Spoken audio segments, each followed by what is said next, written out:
Anatomy of the State by Murray N. Rothbard, narrated by Harold Fritchie. What the state is not. The state is almost universally considered an institution of social service.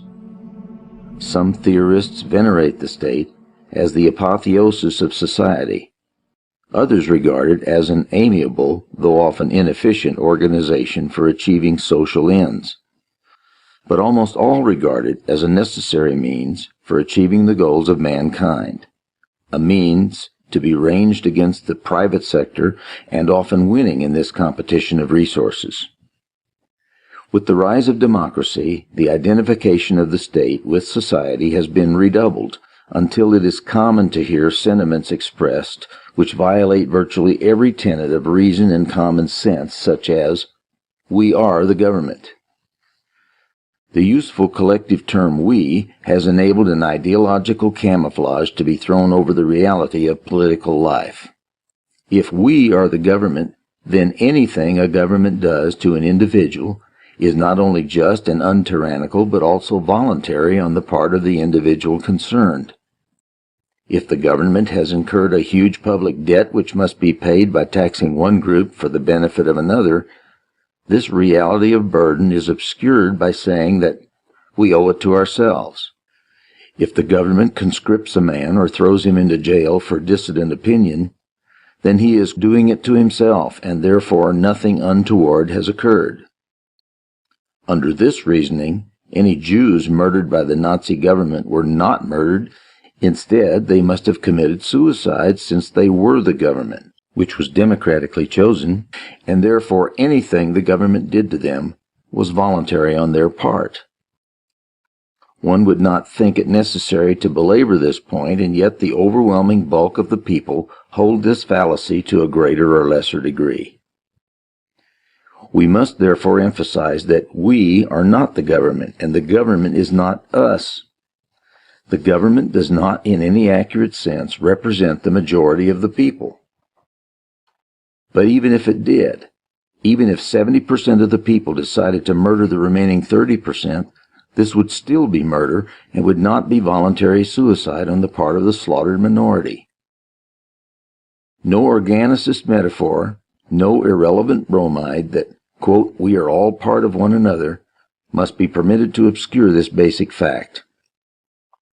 If then the state is not us, if it is not the human family getting together to decide mutual problems, if it is not a lodge meeting or country club, what is it? Briefly, the state is that organization in society which attempts to maintain a monopoly of the use of force and violence in a given territorial area. In particular, it is the only organization in society that obtains its revenue not by voluntary contribution or payment for services rendered, but by coercion. While other individuals or institutions obtain their income by production of goods and services and by the peaceful and voluntary sale of these goods and services to others, the state obtains its revenue by the use of compulsion, that is, by the use and the threat of the jailhouse and the bayonet. Having used force and violence to obtain its revenue, the state generally goes on to regulate and dictate the other actions of its individual subjects. One would think that simple observation of all states throughout history and over the globe would be proof enough of this assertion. But the miasma of myth has lain so long over state activity that elaboration is necessary. What the state is. Man is born naked into the world and needing to use his mind to learn how to take the resources given him by nature and to transform them, for example by investment in capital, into shapes and forms and places where the resources can be used for the satisfaction of his wants and the advancement of his standard of living. The only way by which man can do this is by the use of his mind and energy to transform resources, as production, and to exchange these products for products created by others. Man has found that through the process of voluntary mutual exchange, the productivity and hence the living standards of all participants in exchange may increase enormously. The only natural course for man to survive and to attain wealth, therefore, is by using his mind and energy to engage in the production and exchange process. He does this first by finding natural resources, and then by transforming them, by mixing his labor with them, as Locke puts it, to make them his individual property, and then by exchanging this property for the similarly obtained property of others. The social path dictated by the requirements of man's nature, therefore, is the path of property rights and the free market of gift or exchange of such rights. Through this path, men have learned how to avoid the jungle methods of fighting over scarce resources so that A can only acquire them at the expense of B, and instead to multiply those resources enormously in peaceful and harmonious production and exchange. The great German sociologist Franz Oppenheimer pointed out that there are two mutually exclusive ways of acquiring wealth.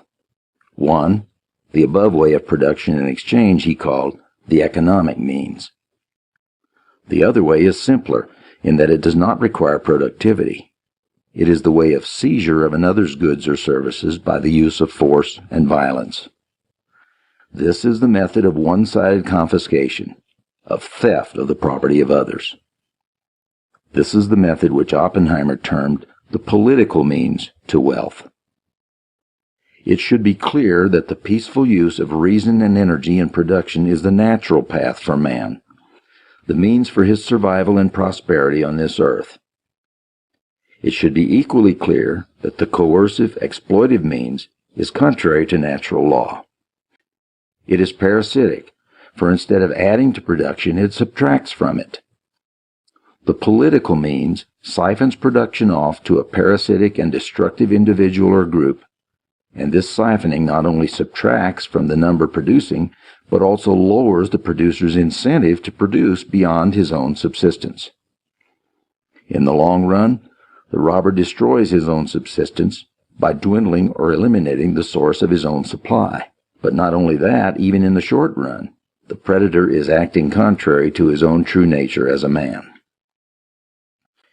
We are now in a position to answer more fully the question, what is the state? The state, in the words of Oppenheimer, is the organization of the political means. It is the systemization of the predatory process over a given territory. For crime at best is sporadic and uncertain. The parasitism is ephemeral, and the coercive parasitic lifeline may be cut off at any time by the resistance of the victims. The state provides a legal, orderly, systematic channel for the predation of private property. It renders certain, secure, and relatively peaceful the lifeline of the parasitic caste in society. Albert J. Nock wrote vividly that the state claims and exercises the monopoly of crime. It forbids private murder, but itself organizes murder on a colossal scale. It punishes private theft, but itself lays unscrupulous hands on anything it wants, whether the property of citizen or of alien. Since production must always precede predation, the free market is anterior to the state. The state has never been created by a social contract. It has always been born in conquest and exploitation. The classic paradigm was a conquering tribe pausing in its time-honored method of looting and murdering a conquered tribe to realize that the time span of plunder would be longer and more secure and the situation more pleasant if the conquered tribe were allowed to live and produce, with the conquerors settling among them as rulers exacting a steady annual tribute. One method of the birth of a state may be illustrated as follows. In the hills of southern Ruritania, a bandit group manages to obtain physical control over the territory, and finally, the bandit chieftain proclaims himself king of the sovereign and independent government of South Ruritania. And if he and his men have the force to maintain this rule for a while, lo and behold, a new state has joined the family of nations, and the former bandit leaders have been transformed into the lawful nobility of the realm. How the state preserves itself. Once a state has been established, the problem of the ruling group or caste is how to maintain their rule. While force is their modus operandi, their basic and long-run problem is ideological. For in order to continue in office, any government, not simply a democratic government, must have the support of the majority of its subjects. This support, it must be noted, need not be active enthusiasm. It may well be passive resignation as if to an inevitable law of nature. But support in the sense of acceptance of some sort it must be, else the minority of state rulers would eventually be outweighed by the active resistance of the majority of the public. Since predation must be supported out of the surplus of production, it is necessarily true that the class constituting the state, the full-time bureaucracy and nobility, must be a rather small minority in the land, although it may, of course, purchase allies among important groups in the population. Therefore, the chief task of the rulers is always to secure the active or resigned acceptance of the majority of the citizens. Of course, one method of securing support is through the creation of vested economic interests. Therefore, the king alone cannot rule.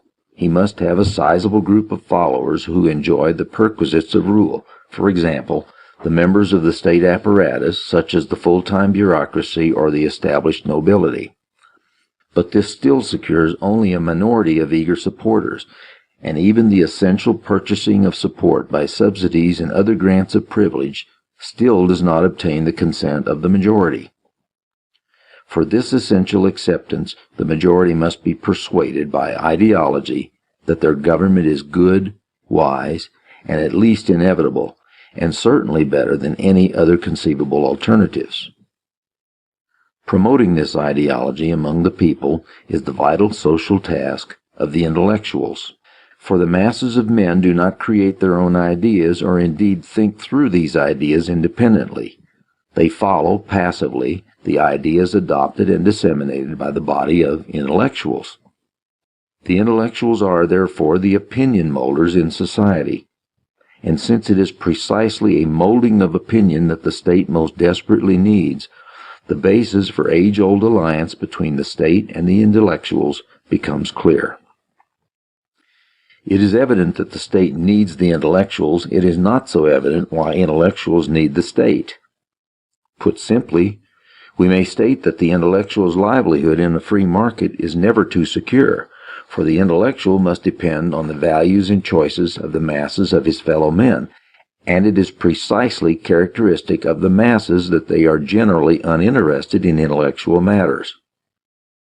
The state, on the other hand, is willing to offer the intellectuals a secure and permanent berth in the state apparatus, and thus a secure income and the panoply of prestige. For the intellectuals will be handsomely rewarded for the important function they perform for the state rulers, of which group they now become a part. The alliance between the state and the intellectuals was symbolized in the eager desire of professors at the University of Berlin in the 19th century to form the intellectual bodyguard of the House of Hohenzollern. In the present day, let us note the revealing comment of an eminent Marxist scholar concerning Professor Wittfogel's critical study of ancient Oriental despotism. Quote, "The civilization which Professor Wittfogel is so bitterly attacking was one which could make poets and scholars into officials." Unquote.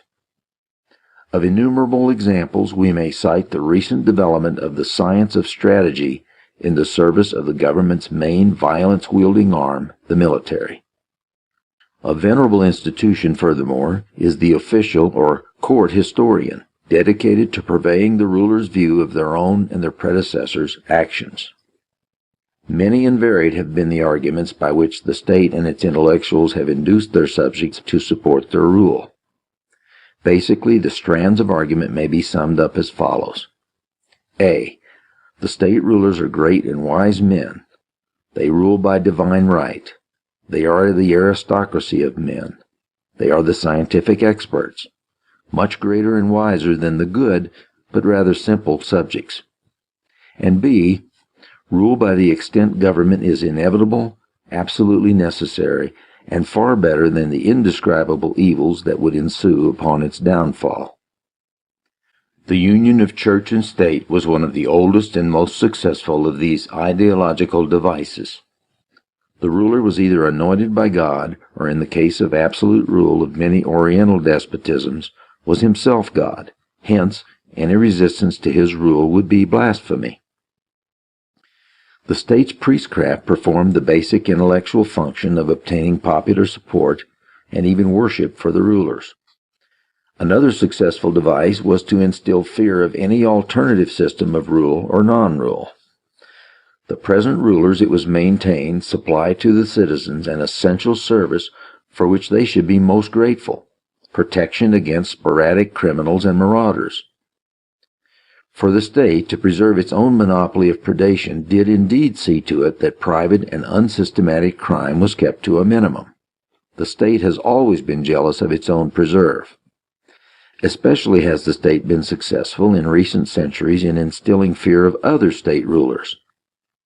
Since the land area of the globe has been parceled out among particular states, one of the basic doctrines of the state was to identify itself with the territory it governed.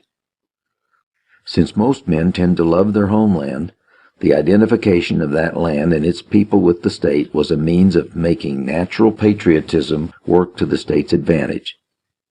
If Ruritania was being attacked by Waldavia, the first task of the state and its intellectuals was to convince the people of Ruritania that the attack was really upon them and not simply upon the ruling caste. In this way, a war between rulers was converted into a war between peoples, with each people coming to the defense of its rulers in the erroneous belief that the rulers were defending them. This device of nationalism has only been successful in Western civilization in recent centuries. It was not too long ago that the mass of subjects regarded wars as irrelevant battles between various sets of nobles. Many and subtle are the ideological weapons that the state has wielded through the centuries. One excellent weapon has been tradition. The longer that the rule of a state has been able to preserve itself, the more powerful this weapon. For then, the X dynasty or the Y state has the seeming weight of centuries of tradition behind it. Worship of one's ancestors then becomes a none too subtle means of worship of one's ancient rulers. The greatest danger to the state is independent intellectual criticism. There is no better way to stifle that criticism than to attack any isolated voice, any raisers of new doubts, as a profane violator of the wisdom of his ancestors. Another potent ideological force is to deprecate the individual and exalt the collectivity of society. For since any given rule implies majority acceptance, any ideological danger to that rule can only start from one or a few independently thinking individuals. The new idea, much less the new critical idea, must needs begin as a small minority opinion. Therefore, the state must nip the view in the bud by ridiculing any view that defies the opinions of the mass. Listen only to your brothers, or adjust to society, thus becomes ideological weapons for crushing individual dissent. By such measures, the masses will never learn of the non-existence of their emperor's clothes.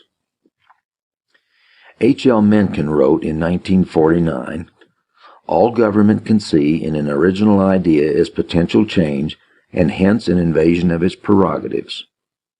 The most dangerous man to any government is the man who is able to think things out for himself without regard to the prevailing superstitions and taboos.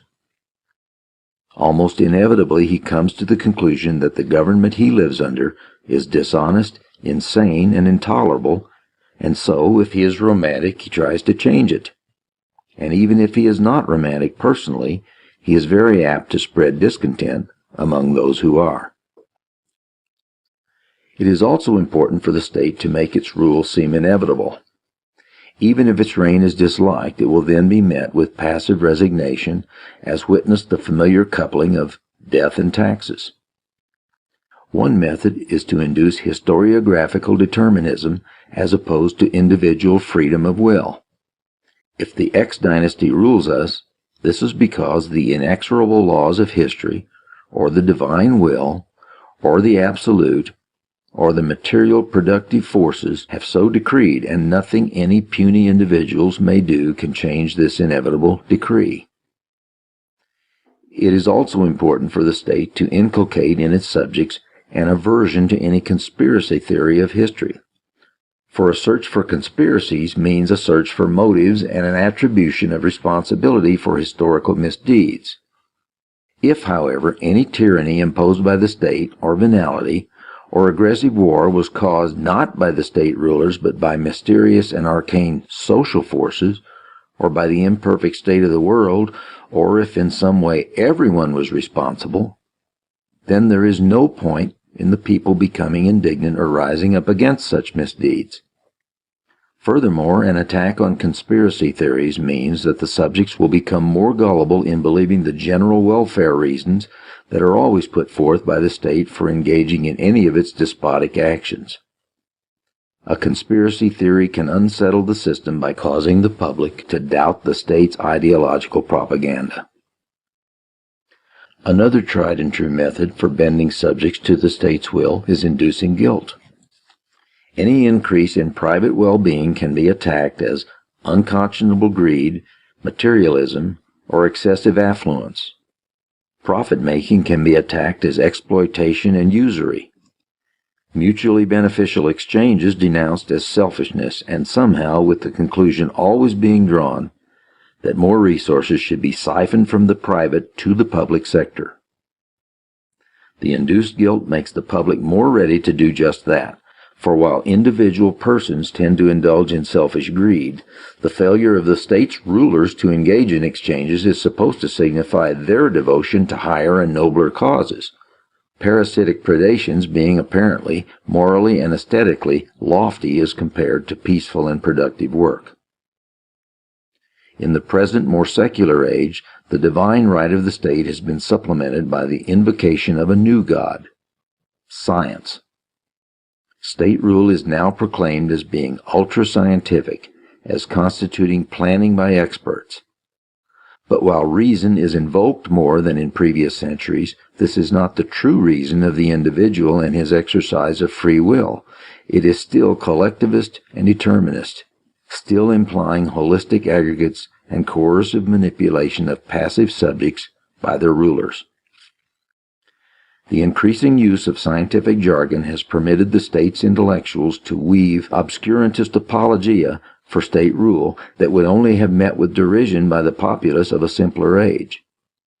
A robber who justified his theft by saying that he really helped his victims by his spending giving a boost to retail trade would find few converts, but when this theory is clothed in Keynesian equations and impressive references to the multiplier effect, it unfortunately carries more conviction.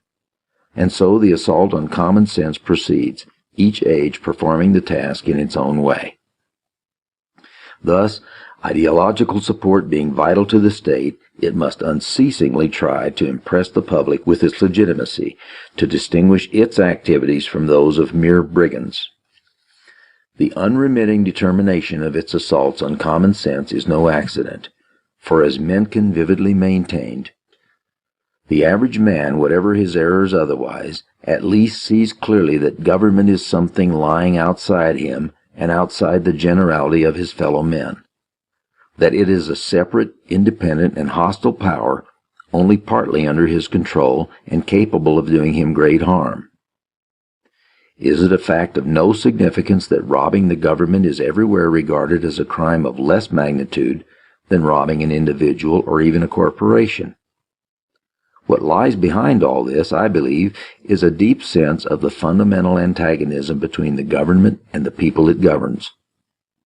It is apprehended, not as a committee of citizens chosen to carry on the communal business of the whole population, but as a separate and autonomous corporation mainly devoted to exploiting the population for the benefit of its own members. When a private citizen is robbed, a worthy man is deprived of the fruits of his industry and thrift. When the government is robbed, the worst that happens is that certain rogues and loafers have less money to play with than they had before. The notion that they have earned that money is never entertained. To most sensible men, it would seem ludicrous.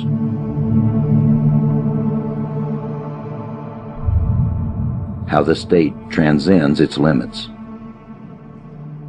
As Bertrand de Jouvenel has sagely pointed out, through the centuries, men have formed concepts designed to check and limit the exercise of state rule, and, one after another, the state, using its intellectual allies, has been able to transform these concepts into intellectual rubber stamps of legitimacy and virtue to attach to its decrees and actions. Originally, in Western Europe, the concept of divine sovereignty held that the kings may rule only according to divine law. The kings turned the concept into a rubber stamp of divine approval for any of the king's actions. The concept of parliamentary democracy began as a popular check upon absolute monarchical rule. It ended with Parliament being the essential part of the state and its every act totally sovereign. As de Jouvenel concludes, many writers on theories of sovereignty have worked out one of these restrictive devices. But in the end, every single such theory has sooner or later lost its original purpose and come to act merely as a springboard to power by providing it with the powerful aid of an invisible sovereign with whom it could in time successfully identify itself. Similarly, with more specific doctrines, the natural rights of the individual enshrined in John Locke and the Bill of Rights became a status right to a job. Utilitarianism turned from arguments for liberty to arguments against resisting the state's invasion of liberty, and so on. Certainly the most ambitious attempt to impose limits on the state has been the Bill of Rights and other restrictive parts of the American Constitution, in which written limits on government became the fundamental law to be interpreted by a judiciary supposedly independent of the other branches of government. All Americans are familiar with the process by which the construction of limits in the Constitution has been inexorably broadened over the last century. But few have been as keen as Professor Charles Black to see that the state has, in the process, largely transformed judicial review itself from a limiting device to yet another instrument for furnishing ideological legitimacy to the government's actions. For if a judicial decree of unconstitutional is a mighty check to government power, an implicit or explicit verdict of constitutional is a mighty weapon for fostering public acceptance of ever greater government power. Professor Black begins his analysis by pointing out the crucial necessity of legitimacy for any government to endure, this legitimation signifying basic majority acceptance of the government and its actions. Acceptance of legitimacy becomes a particular problem in a country such as the United States, where substantive limitations are built into the theory on which the government rests. What is needed, adds Black, is a means by which the government can assure the public that its increasing powers are indeed constitutional, and this, he concludes, has been the major historical function of judicial review. Let Black illustrate the problem. The supreme risk to the government is that of disaffection and a feeling of outrage widely disseminated throughout the population, and loss of moral authority by the government as such, however long it may be propped up by force or inertia, or the lack of an appealing and immediately available alternative. Almost everybody living under a government of limited powers must sooner or later be subjected to some governmental action which as a matter of private opinion he regards as outside the power of the government or positively forbidden to government. A man is drafted though he finds nothing in the Constitution about being drafted. A farmer is told how much wheat he can raise. He believes, and he discovers that some respectable lawyers believe with him, that the government has no more right to tell him how much wheat he can grow than it has to tell his daughter whom she can marry. A man goes to the federal penitentiary for saying what he wants to, and he paces his cell reciting, "Congress shall make no laws abridging the freedom of speech." A businessman is told what he can ask and must ask for buttermilk. The danger is real enough that each of these people, and who is not of their number, will confront the concept of government limitation with the reality, as he sees it, of the flagrant overstepping of actual limits, and draw the obvious conclusion as to the status of his government with respect to legitimacy. This danger is averted by the state propounding the doctrine that one agency must have the ultimate decision on constitutionality, and that this agency, in the last analysis, must be part of the federal government. Again, according to Black, the prime and most necessary function of the Supreme Court has been that of validation, not that of invalidation. What a government of limited powers needs at the beginning and forever is some means of satisfying the people that it has taken all steps humanly possible to stay within its powers. This is the condition of its legitimacy, and its legitimacy in the long run is the condition of its life. And the court, throughout its history, has acted as the legitimation of the government. For while the seeming independence of the federal judiciary has played a vital part in making its actions virtual Holy Writ for the bulk of the people, it is also and ever true that the judiciary is part and parcel of the government apparatus and appointed by the executive and legislative branches. Black admits that this means that the state has set itself up as judge in its own cause, thus violating a basic juridical principle for aiming at just decisions. He brusquely denies the possibility of any alternative. To Black, this solution, while paradoxical, is blithely self-evident. The final power of the state must stop where the law stops it. And who shall set the limit? And who shall enforce the stopping against the mightiest power? Why, the state itself, of course, through its judges and its laws. Who controls the temperate? Who teaches the wise? Where the questions concern governmental power in a sovereign nation, it is not possible to select an umpire who is outside government. Every national government, so long as it is a government, must have the final say on its own power. Black adds, the problem then is to devise such governmental means of deciding as will hopefully reduce to a tolerable minimum the intensity of the objection that government is judge in its own cause. Having done this, you can only hope that this objection, though theoretically still tenable, will practically lose enough of its force that the legitimating work of the deciding institution can win acceptance. In the last analysis, Black finds the achievement of justice and legitimacy from the state's perpetual judging of its own cause as something of a miracle. Applying his thesis to the famous conflict between the Supreme Court and the New Deal, Professor Black keenly chides his fellow pro-New Deal colleagues for their short-sightedness in denouncing judicial obstruction. Quoting Black, the standard version of the story of the New Deal in the court, though accurate in its way, displaces the emphasis. It concentrates on the difficulties, it almost forgets how the whole thing turned out.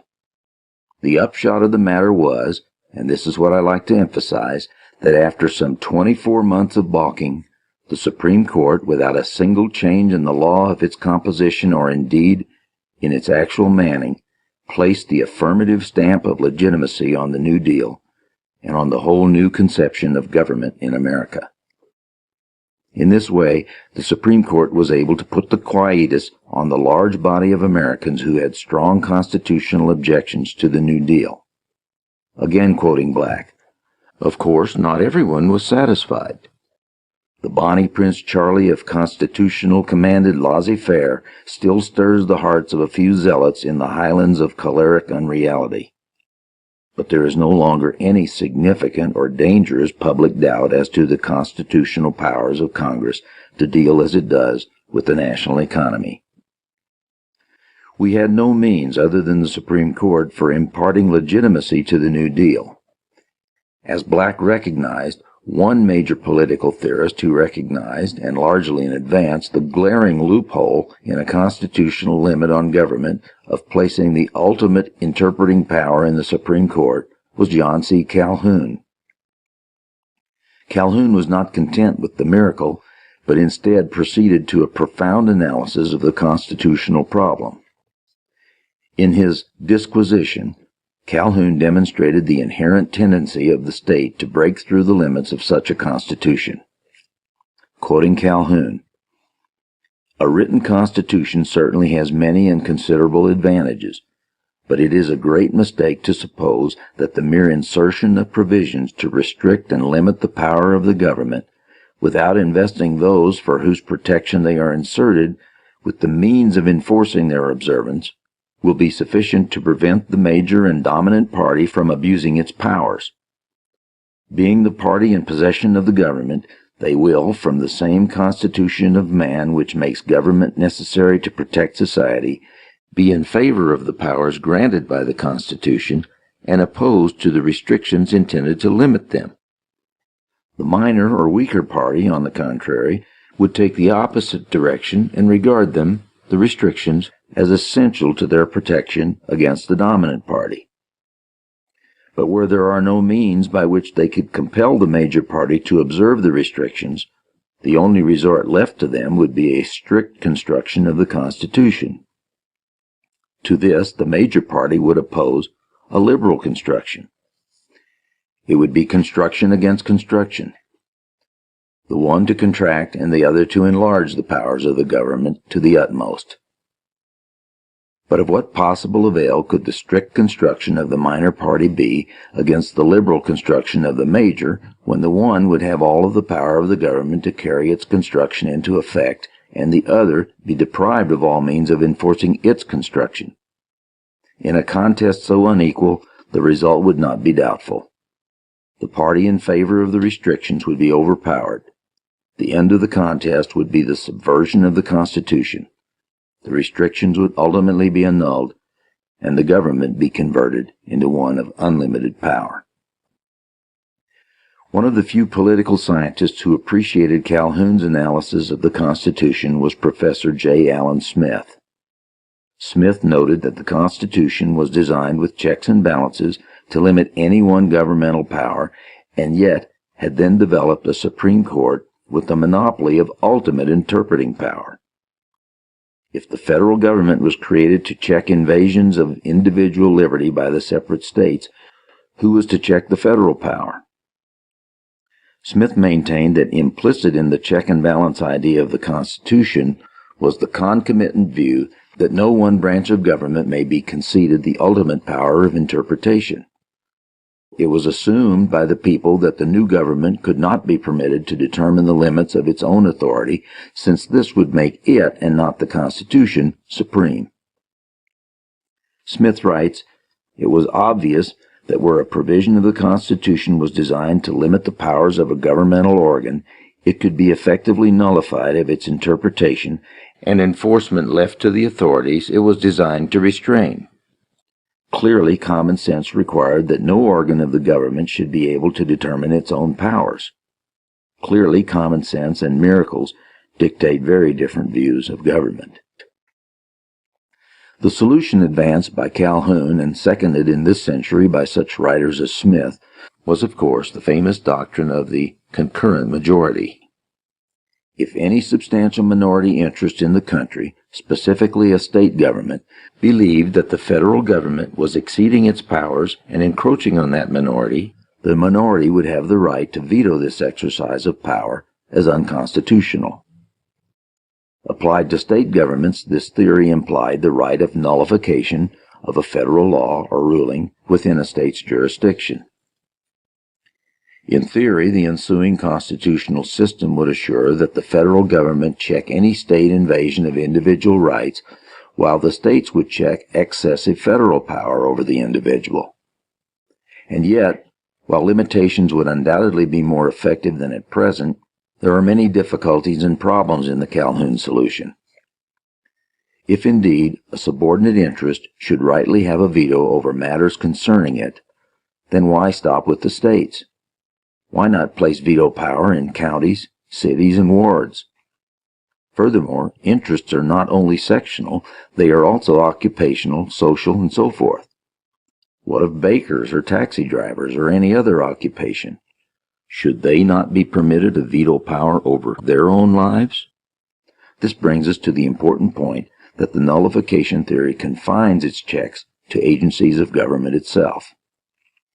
Let us not forget that federal and state governments and their respective branches are still states. They are still guided by their own state interest rather than by the interests of the private citizens. What is to prevent the Calhoun system from working in reverse, with states tyrannizing over their citizens and only vetoing the federal government when it tries to intervene to stop that state tyranny? Or for states to acquiesce in federal tyranny? What is to prevent federal and state governments from forming mutually profitable alliances for the joint exploitation of the citizenry? And even if the private occupational groupings were to be given some form of functional representation in government, what is to prevent them from using the state to gain subsidies and other special privileges for themselves, or from imposing compulsory cartels on their own members? In short, Calhoun does not push his path-breaking theory on concurrence far enough. He does not push it down to the individual himself. If the individual, after all, is the one whose rights are to be protected, then a consistent theory of concurrence would imply veto power by every individual, that is, some form of unanimity principle. When Calhoun wrote that it should be impossible to put or keep the government in action without the concurrent consent of all, he was, perhaps unwittingly, implying just such a conclusion. But such speculation begins to take us away from our subject, for down this path lie political systems which could hardly be called states at all. For one thing, just as the right of nullification for a state logically implies its right of secession, so a right of individual nullification would imply the right of any individual to secede from the state under which he lives. Thus, the state has invariably shown a striking talent for the expansion of its powers beyond any limits that might be imposed upon it.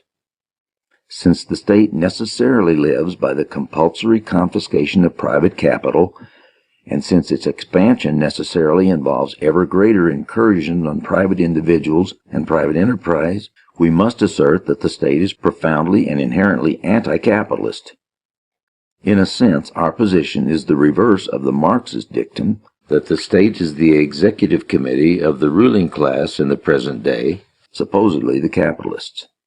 Instead, the state, the organization of the political means, constitutes and is the source of the ruling class, rather ruling caste, and is in permanent opposition to genuinely private capital. We may therefore say, with de Jouvenel, only those who know nothing of any time but their own, who are completely in the dark as to the manner of powers behaving through thousands of years, would regard these proceedings, such as nationalization, the income tax, and so forth, as the fruit of a particular set of doctrines.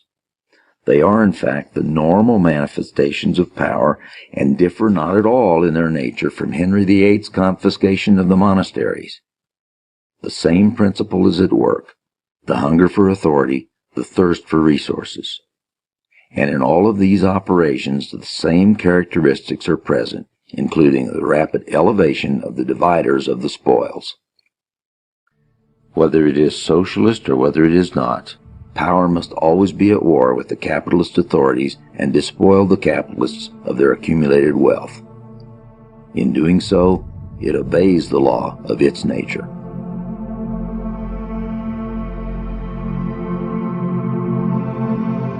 What the state fears. What the state fears above all, of course, is any fundamental threat to its own power and its own existence. The death of a state can come about in two major ways: A, through conquest by another state, or B, through revolutionary overthrow by its own subjects, in short, by war or revolution. War and revolution, as the two basic threats, invariably arouse in the state rulers their maximum efforts and maximum propaganda among the people. As stated above, any way must always be used to mobilize the people to come to the state's defense in the belief that they are defending themselves. The fallacy of the idea becomes evident when conscription is wielded against those who refuse to defend themselves, and are therefore forced into joining the state's military band. Needless to add, no defense is permitted them against this act of their own state. In war, state power is pushed to its ultimate, and under the slogans of defense and emergency, it can impose a tyranny upon the public such as might be openly resisted in time of peace. War thus provides many benefits to a state, and indeed every modern war has brought to the warring peoples a permanent legacy of increased state burdens upon society. War, moreover, provides to a state tempting opportunities for conquest of land areas over which it may exercise its monopoly of force. Randolph Bourne was certainly correct when he wrote that war is the health of the state, but to any particular state a war may spell either health or grave injury. We may test the hypothesis that the state is largely interested in protecting itself rather than its subjects by asking, which category of crime does the state pursue and punish most intensely, those against private citizens or those against itself? The gravest crimes in the state's lexicon are almost invariably not invasions of private person or property, but dangers to its own contentment. For example, treason, desertion of a soldier to the enemy, failure to register for the draft, subversion and subversive conspiracy, assassination of rulers, and such economic crimes against the state as counterfeiting its money or evasion of its income tax. Or compare the degree of zeal devoted to pursuing the man who assaults a policeman with the attention that the state pays to the assault of an ordinary citizen. Yet curiously, the state's openly assigned priority to its own defense against the public strikes few people as inconsistent with its presumed raison d'etre. As Mencken puts it in his inimitable fashion, this gang, the exploiters constituting the government, is well nigh immune to punishment. Its worst extortions, even when they are baldly for private profit, carry no certain penalties under our laws. Since the first days of the Republic, less than a few dozen of its members have been impeached, and only a few obscure understrappers have ever been put into prison. The number of men sitting at Atlanta and Leavenworth for revolting against the extortions of the government is always 10 times as great as the number of government officials condemned for oppressing the taxpayers to their own gain. How states relate to one another.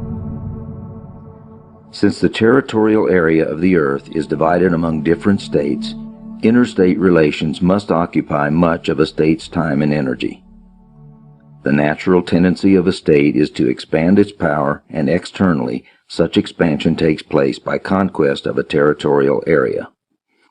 Unless a territory is stateless or uninhabited, any such expansion involves an inherent conflict of interest between one set of state rulers and another. Only one set of rulers can obtain a monopoly of coercion over any given territorial area at any one time. Complete power over a territory by State X can only be obtained by the expulsion of State Y. War, while risky, will be an ever-present tendency of states, punctuated by periods of peace and by shifting alliances and coalitions between states. We have seen that the internal or domestic attempt to limit the state in the 17th through 19th centuries reached its most notable form in constitutionalism. Its external or foreign affairs counterpart was the development of international law, especially such forms as the law of war and neutrals' rights. Parts of international law were originally purely private, growing out of the need of merchants and traders everywhere to protect their property and adjudicate disputes. Examples are admiralty law and the law of merchant. But even the governmental rules emerged voluntarily and were not imposed by any international superstate. The object of the laws of war was to limit interstate destruction to the state apparatus itself, thereby preserving the innocent civilian public from the slaughter and devastation of war. The object of the development of neutrals' rights was to preserve private civilian international commerce, even with enemy countries, from seizure by one of the warring parties. The overriding aim, then, was to limit the extent of any war, and particularly to limit its destructive impact on the private citizens of the neutral and even the warring countries. The jurist F.J.P. Veal charmingly describes such civilized warfare as it briefly flourished in 15th century Italy.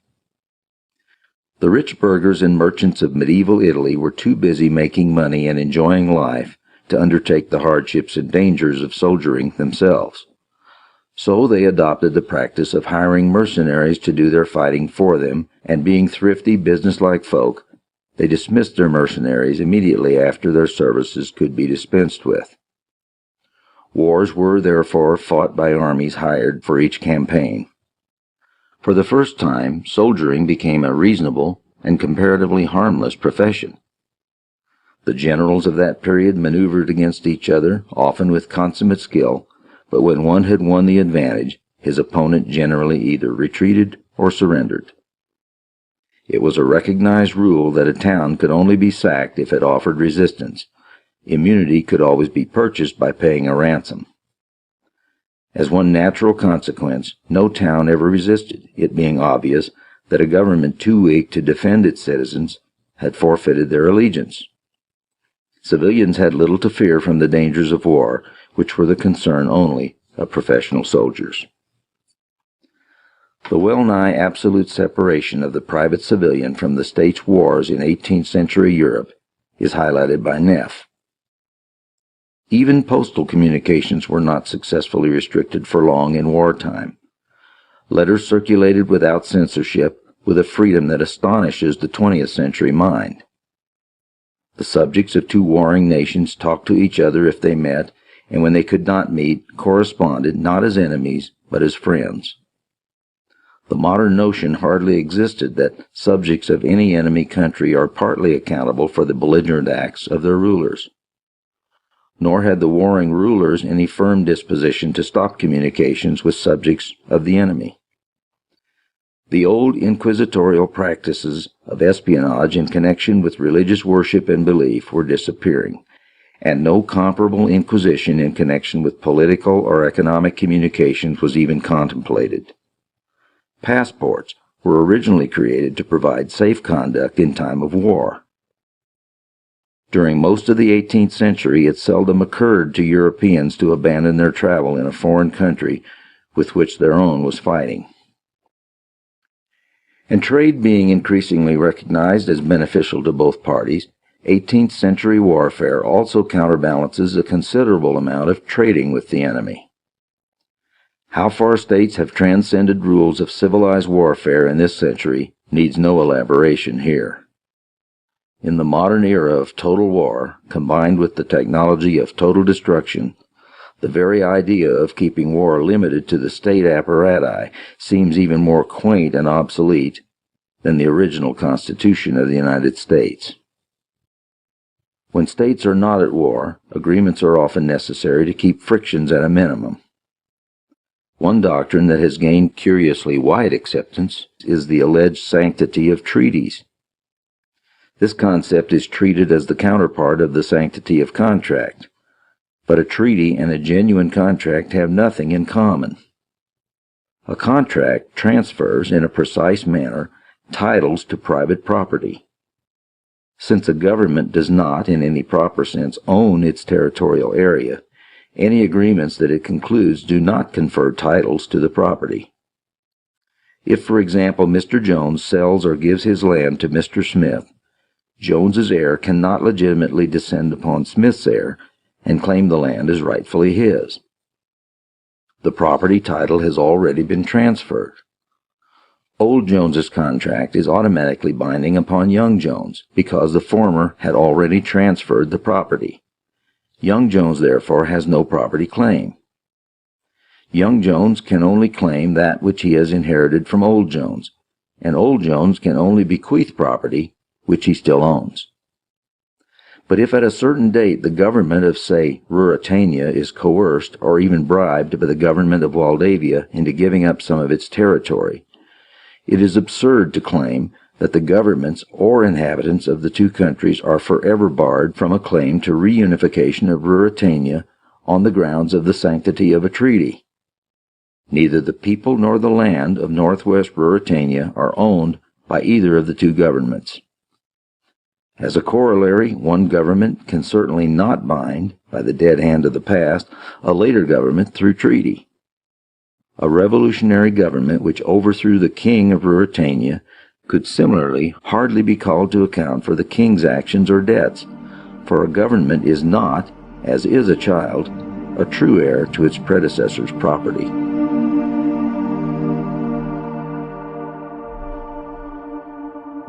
History as a race between state power and social power. Just as the two basic and mutually exclusive interrelations between men are peaceful cooperation or coercive exploitation, production or predation, so the history of mankind, particularly its economic history, may be considered as a contest between these two principles. On the one hand, there is creative productivity, peaceful exchange, and cooperation. On the other, coercive dictation and predation over those social relations.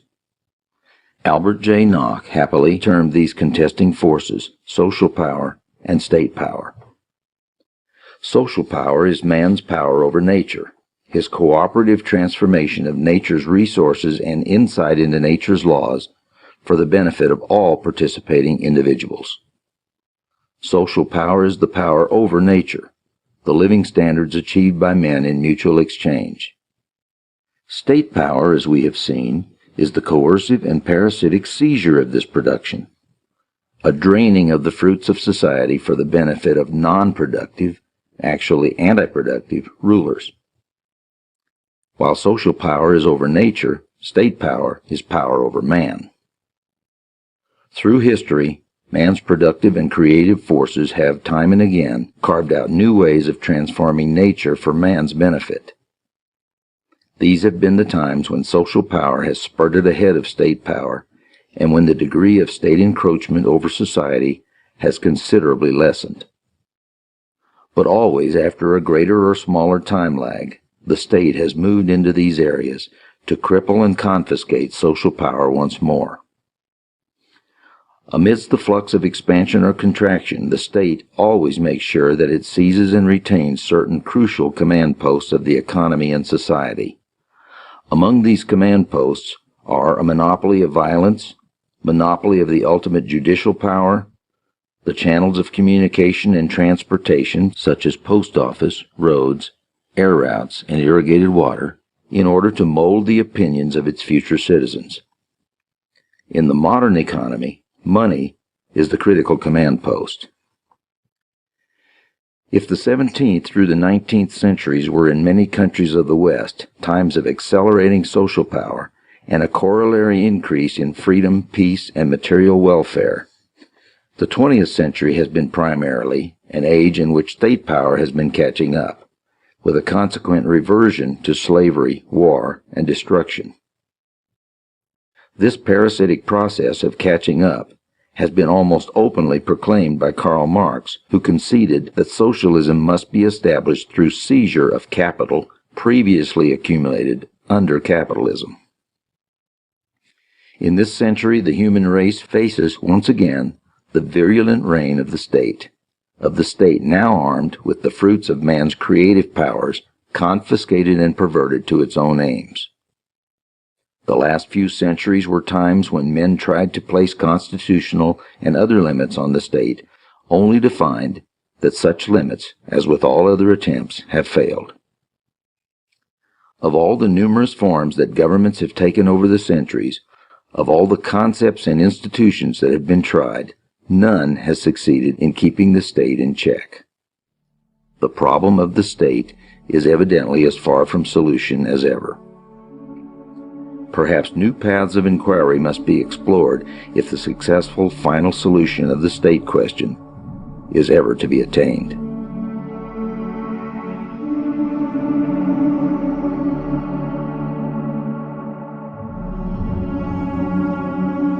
The Ludwig von Mises Institute hopes you have enjoyed this audiobook. For a world of free market literature, media, and discussion, visit Mises.org.